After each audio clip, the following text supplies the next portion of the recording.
The day will never arrive when you finally have everything under control. When the flood of emails has been contained, when your to-do lists have stopped getting longer, when you're meeting all your obligations at work and in your home life, when nobody's angry for you missing a deadline or dropping the ball sometimes, and when the fully optimized person that you have become can turn at long last to the things that life is really supposed to be about. Let's start by admitting defeat. None of that is ever going to happen. That was a quote from the book 4,000 Weeks by Oliver Burkman, a book about productivity and time management for mortals.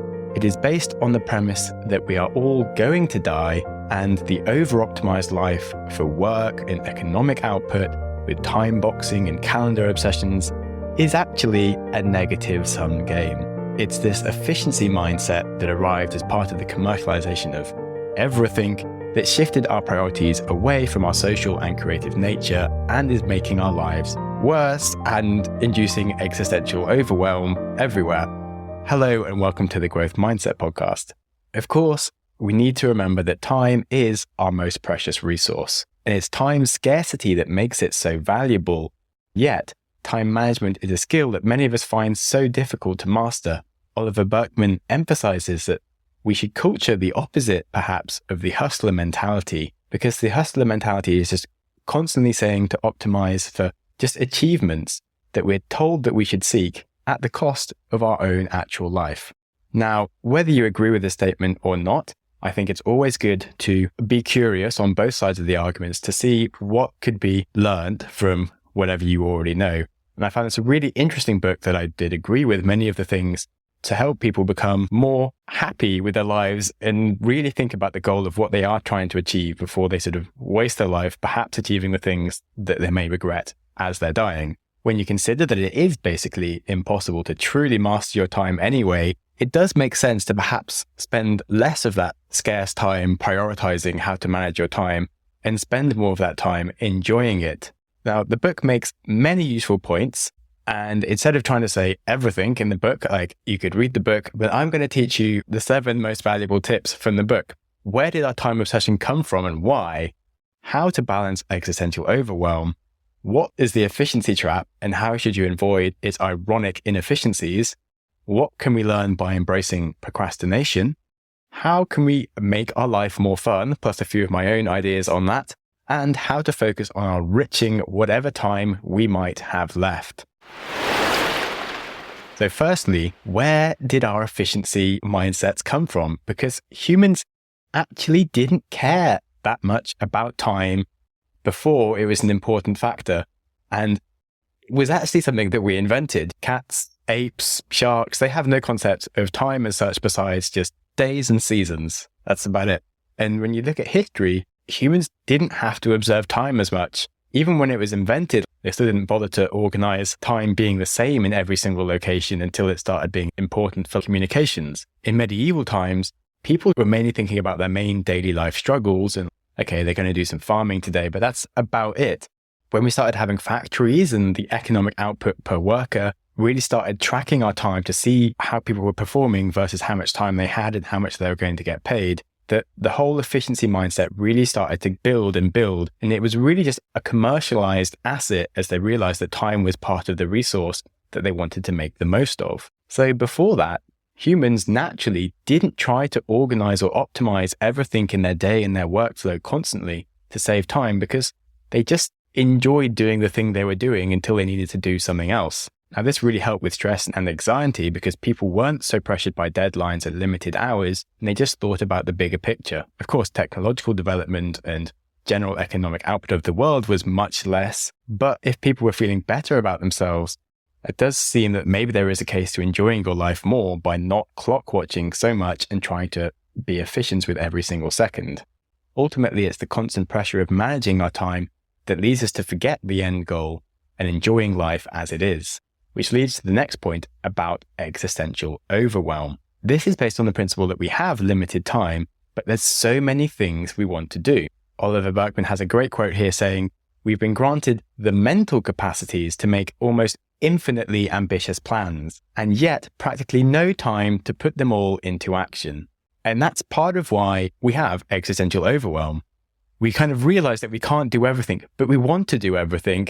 And that makes us feel like a failure from the start. And existentially, like whatever we do is pointless because it's still not going to help us on our goal to achieving all of the dreams that we have. And so we're still going to be unsatisfied and you get existentially overwhelmed and unhappy with whatever you do. To overcome existential overwhelm, he suggests a technique popularized by Warren Buffett, or at least a story about Warren Buffett, where apparently one day Warren Buffett was on a plane with, I think it was the pilot, who was like, Warren, how have you achieved so many useful things with your life? I mean, I really want some help. And Warren was like, okay, well, this is what you're going to do, son. Write me a list of the 25 biggest goals in your life. The pilot goes away and he writes a long list of all these things. Oh, he's amazing. I'm going to be able to achieve all these things once he tells me how to do these things. And then he goes back to Warren Buffett. Then Warren Buffett says, draw a line under number 5 and those bottom 20 of the 25, you must never do. Only work on those top 5 because life is too short to actually try and do all of them well. And it's more importantly to just work very hard on your most prioritized goals and save any lesser goals to just brush over as quickly as possible or not spend any time on. Because ultimately, the more that we want to do, the less we accomplish. So it's important to try to accomplish less and to actually accomplish it. Because otherwise, the existential overwhelm leads to existentially doing bugger all. And that leads on to the efficiency trap, because the more efficient that we become at getting things done and ticking things off on our to-do list, the more things that we want to put on our to-do list. And then the more efficient that you become at something, the more you tend to do it. So this is why it's so important to practice strategic underachievement. That means you should underperform on many low important activities or decisions that don't matter. You just try and take as quickly as possible because they can be changed or aren't going to impact your life that much. And then you should be excellent at only a very few key activities that you can put your full brilliance into and get the rewards back from them. And so the summary from these 2 lessons is that you should have open and closed lists. So you can keep all of your goals on some closed lists that you don't edit, but only have 3 or 5 goals in your open list. And that's the list that you actively work on and that you're allowed to put any time into. And only when a goal has been moved out of your open list because it is finished, are you allowed to go into your closed list and start working on something else. Otherwise, you'll overwhelm yourself and not get much done. And it's at this point that you realize that this book about not getting things done is actually a book about getting things done, just from the opposite perspective, because it definitely makes you more efficient in your life and more successful, as well as telling you to enjoy yourself, which goes on to the next section about embracing procrastination, because we're always complaining about procrastination and not working on the thing and just wasting our time. But procrastination is a very important part of creativity, and it gives your brain the time to actually think about different ideas and come up with solutions to things that you wouldn't have thought about when you're just trying to take the direct straight line. And it's also the place where you can be curious and just sort of read into stupid things and embrace your odd obsessions that might actually give you some really interesting insights to better solve the problems that you wouldn't have solved in the best way if you just tried to do it without any time out. And I think it's important to remember that everybody procrastinates. Even the most successful people procrastinate, like the gurus, motivational speakers, top performing CEOs, athletes. They still spend time just sort of fudging around. And it's perfectly okay to allow yourself to do that as well. And if you don't allow any unstructured time in your life and you try to manage every day perfectly, it becomes an unhealthy approach to life, which you'll actually have to ditch sooner or later. Kind of like the perfect diet is the imperfect diet that actually allows you to sort of slightly mess up a bit, because the imperfect diet that you follow is a diet that you keep following and keep doing. But the overly perfect diet that would be the best thing for your health, but that you actually sort of mess up and then you just don't get back on, is worse. In the same way with your time, completely rigid structure with no allowing for messing up will always fail, because you will always mess up sometimes and have some days where you don't quite meet all your very strict standards. So if we instead embrace procrastination as something that can be good and actually helps us work harder when we are working, then we'll just breathe a lot more easily and like procrastinate properly and relax properly, as opposed to just trying to work when we're not working and just being busy without getting anything done is terrible. And certainly it's something that people like me with ADHD often try and do, is just try and cram things into the day the whole time. And you just spend the whole day not getting anything done and feeling terrible about it because you have like these 5 different goals and you're going nowhere. Whereas if you just go, right, I'm not going to do anything for an hour, and then I'm definitely going to do something for an hour, you'll actually do it. And definitely a game changer. And on the topic of enjoying what you do more is literally enjoying what you do more by making it fun. Now, if you're working with colleagues and you're having meetings, how can you make that meeting more enjoyable just by adding some funny comments or like a bit of a game to get to know each other and just being more curious about what's going on in it as opposed to just making it too structured and boring, and then just reframing how you think about the work you have to do. Because ultimately, if you're only looking at the finished product as the goal, what you want to have done, the doing it seems like a chore. But if instead you think of as the work as the goal of the journey that you get to go on, and the finished product is something that happens, then you should be optimizing for enjoying the work as it happens. Now, that might mean completely changing your life to be able to work on things you enjoy, or it might just mean a different attitude to how you approach your work and realizing that it can be more enjoyable. But I think it's a very important mindset to realize that work is your life. And yes, it doesn't have to be like flowers and rainbows the whole time, but it should be challenging in a way that you actually enjoy it and feel like you're learning and are doing something useful with your time. And if you're doing something useful with your time, that is something that you should be enjoying. And actually, you can just tell yourself that it's what you want to do because it feels great to do things that are kind of hard and push you. Another thing I've really found to help me just enjoy a situation, whether it's quote unquote bad or good, is to prioritize the story element of it. So if you have a few choices to make, you may as well go for the more interesting one that would be a better story to tell to others, but also a more interesting story to live yourself. And secondly, when things are going wrong or feel bad, think of them as an event in your life that is unique. It isn't going to happen again. And it's just like this wonderful experience that is beautiful and interesting just to look at and perceive as it's happening, and just take in the moment and be like, wow, this is crazy. It's all going nuts, but it will work out. And I can enjoy the process of it being terrible to the point where it works out as a unique thing that I'll look back on with some kind of fondness, even if it's technically a terrible situation. That really does help me feel a bit more calm in the moment and enjoy it, as opposed to like, crap, I have to get out of this problem. And often means you get out of the problem faster because you don't panic and make some silly mistakes. We'll be right back after a short break for our sponsors to finish off the episode and learn about how to enrich our lives with how we use our time.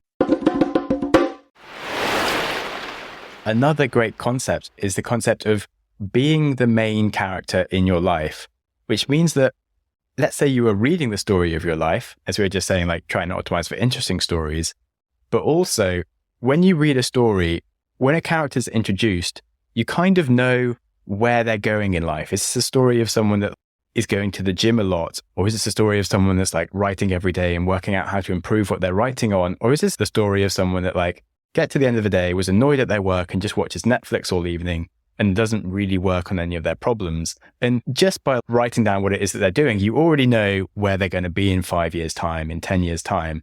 And if you think of yourself as the main character in this story, it's like, okay, maybe you should be the character that does follow a healthier diet and go to the gym every day, because that's really going to stack up over this character's time.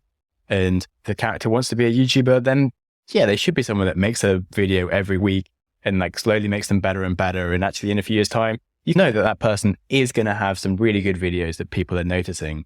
Whereas if there's someone that wants lots of people to look at their videos but doesn't spend any time making videos, you know they're never going to be successful.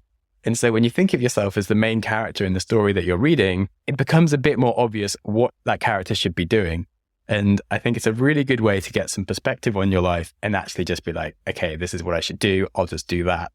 And helps you work out on the 25 goal list. And back to the concept of having 25 goals and only working on 4 or 5 of them, I think that really helps you understand which of the goals you should be doing, because someone that's working on 25 goals, you know, isn't going anywhere. But someone that actually has some focus, you're like, yeah, that person is going to achieve things and that's who I want to be. So if you follow the advice of writing down your 25 goals and then also apply this main character concept to them and be like, okay, what is myself going to be working on? You're a bit like, yeah, it becomes a bit more obvious. And now, wrapping this all up, enriching is the final concept around enriching your remaining weeks. This has 2 main areas. One is that there's only so many weeks that you're alive for. The book is called 4,000 Weeks. And when you think of it like that, it does start to become a bit more obvious that you will die and that every week you use is part of like your limited amount of time on this earth and something that you should probably put a bit more effort into enjoying and doing the things that are fun stories for you, as opposed to just going through the motions of productivity, etc. And there's a really good poster that you can now buy online that's got the amount of weeks that you're going to live for. Each one is like a tick box, so you can like tick where you are every week as you go along, and it shows the countdown towards the end of your life. And it's a really good little motivation to, take that holiday, go see that friend, make sure you work on that project. And it's a really nice little kick that just hits you somewhere in your brain that you should be hit. And the other part of this concept is to think about last time reflections. Because if you think about every experience that you have as possibly being the last time you experience it, it does then put you in a better place to enjoy it and just savor the different feelings that you're feeling as something to just be interested and embrace, as opposed to panicking and running away from. As I was saying, with if something is a bad thing, but you think of it as the last time, it's not such an overwhelming, scary feeling that makes you want to panic, but it is instead something that you can be interested in and think about logically how to solve without it being something that's like really damaging to your mental health. And you can just get through it whilst enjoying it. So, in summary, 4,000 Weeks, Time Management for Mortals is a book that actually has a lot of good ideas. It calls itself the anti-productivity book, and yet it is full of very good productivity advice whilst also maintaining your happiness. And I found it very useful for myself. It's helped with a few of my own personal things and just been a healthy reminder on some of the other things that I was already working on. And so if you haven't read it, I would recommend it. And if not, then I hope this was enough for you to have a few ideas for yourself about how you live life. Now, I know life is short, but if you could spare 5 seconds to give me a good rating, I'm sure that would make you feel better about yourself, as well as helping the podcast look cool on all the podcast players. And now back to the advice on life, which is life is to be enjoyed, which starts with enjoying today. So be nice to yourself, and whilst you're at it, be nice to someone else too. Thank you so much for listening. Go you! Your consistency to reach the end of an episode is legendary. My hero! But when we learn things, it's important to reflect. So I politely invite you to take a pause, rifle through the biggest ideas you just heard. So here's your opportunity to hit pause and have a think. Okay, did you wrestle with some insights? Information doesn't stick when we race from one podcast to the next without using our brain to play with the knowledge. So here's another go at a pause. Alrighty, I'll let you off to continue with your life now. If you have any ideas or feedback for the show, I'm always interested to hear from you. You're the best! And other than that, please stay curious. Curious. Quote. Smiling for no reason.